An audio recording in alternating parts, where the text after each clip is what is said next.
और इस बीच चमोली से खबर आ रही है, 8 यात्री यहां लापता हुए हैं। हेमकुंड यात्रा पर आए 8 श्रद्धालुओं का कोई अता पता नहीं है। परिजनों ने गुमशुदगी की रिपोर्ट दर्ज कराई है।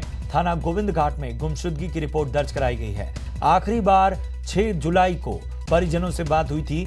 लापता यात्रियों में एनआरआई भी शामिल। तो हेमकुंड की यात्रा पर गए 8 यात्रियों का कोई अता पता नहीं चल रहा है। 8 श्रद्धालु लापता हैं, उनमें एनआरआई भी शामिल है। आपको बता दें 6 जुलाई को परिजनों से आखिरी बार इनकी बात हुई थी। फिलहाल परिजनों ने गुमशुद तो हेमकुंड यात्रा पर आए 8 श्रद्धालु लापता हो गए हैं। परिजनों से आखिरी बार उनकी बातचीत 6 जुलाई को हुई थी। उसके बाद उनका कोई अता पता नहीं चल रहा है।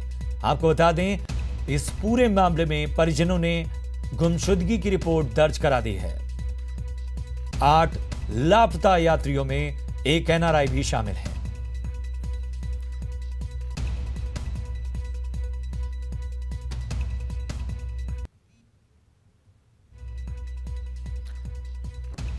तो ये तस्वीरें आपको हम दिखा रहे हैं उन 8 श्रद्धालुओं की जो हेमकुंड दर्शन के लिए आए थे, लेकिन उनका कोई अता पता नहीं चल रहा है। 6 जुलाई आखिरी बार परिजनों से उनकी बातचीत हुई थी।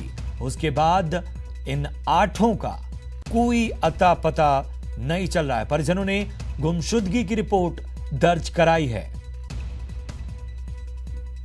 तो ये 8 श्रद्धालु, बड़ा सवाल आखिर ये 8 श्रद्धालु गए कहां? किसी से भी संपर्क नहीं हो रहा है 6 जुलाई के बाद से। और प्रभात पुरोहित मेरे सहयोगी इस वक्त जुड़ गए हैं। प्रभात, जानना चाहेंगे कि ये श्रद्धालु दर्शन करते वक्त, जाते वक्त लापता हुए या आते वक्त, क्या कुछ जानकारी मिली है और क्या 8 से ही कोई संपर्क नहीं हो रहा है?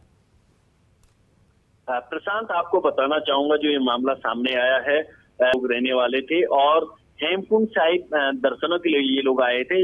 जिस तरीके से पुलिस का कहना है कि 6 तारीख को इनकी आखिरी बार अपने परिजनों से बात हुई थी और तब इन लोगों के द्वारा ये कहा गया था कि हम हेमकुंड साहिब के दर्शन करके वापस लौट रहे हैं।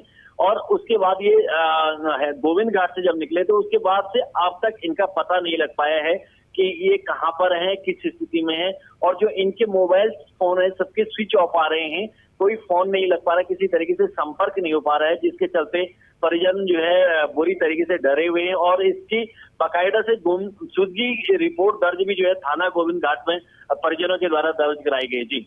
जी, जाहिर सी बात है कि क्या प्रशासन की ओर से या पुलिस की ओर से क्या कुछ विकल्प ढूंढे जा रहे हैं और किस तरह की कार्रवाई की जा रही है? एनआरआई भी बताया जा रहा है इस 8 श्रद्धालुओं के जत्थे में शामिल थे।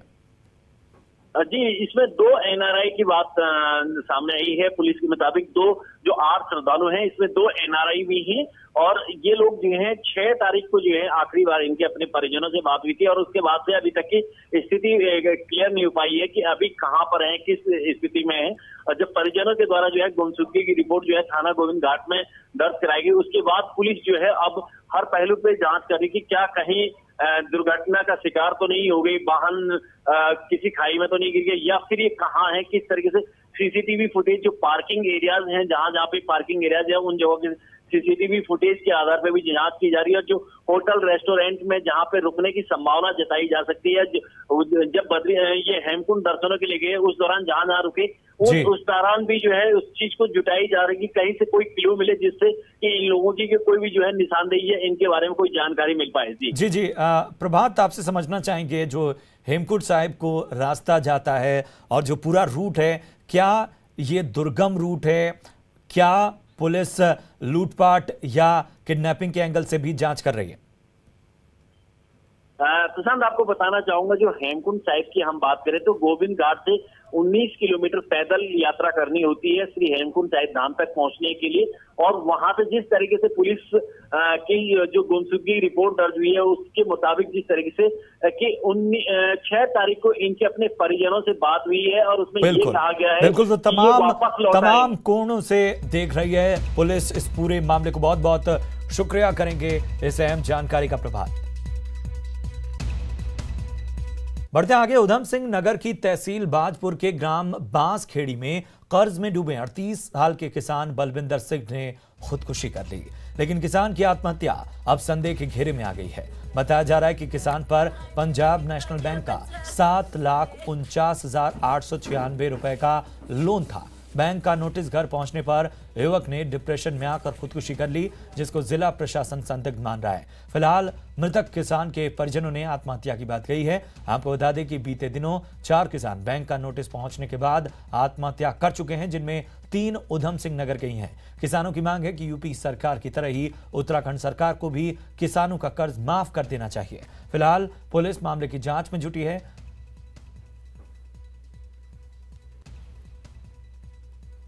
ये दौलत से लोन ले रखा था ट्रैक्टर के लिए, 7.5 लाख रुपए उसका ब्याज लगा के बन गया था। बैंक ने 21/3/2017 को इनको नोटिस भेजा कि 30/6/2017 तक अपना लोन चुकाओ, नहीं तो आरसी काट दी जाएगी। तो ये बैंक में गए 30 तारीख को, तो बैंक वालों ने काफ़ी दबाव डाला। वहाँ से वापस आए, इन्होंने पैसों का इंतज़ाम करते रहे। 10-11 दिन निकल गए, लेकिन पैसों का कोई इंतज़ाम नहीं हुआ। तो उसी कारण मजबूरीवश इन्होंने सल्फास खा ली। डॉक्टर के पास ले गए, लेकिन नहीं बचा पाए डॉक्टर। जैसे कि मेरे भी संज्ञान में आया है कि नियर अबाउट 38 उम्र है इनकी, बलविंदर सिंह जी की।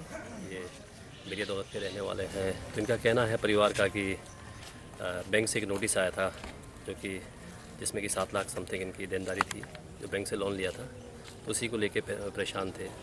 और बाकी जो भी चीज़ हुई है, डेथ हुई है, दुखद घटना है, क्योंकि यंग है और परिवार में छोटे छोटे बच्चे भी हैं इनके।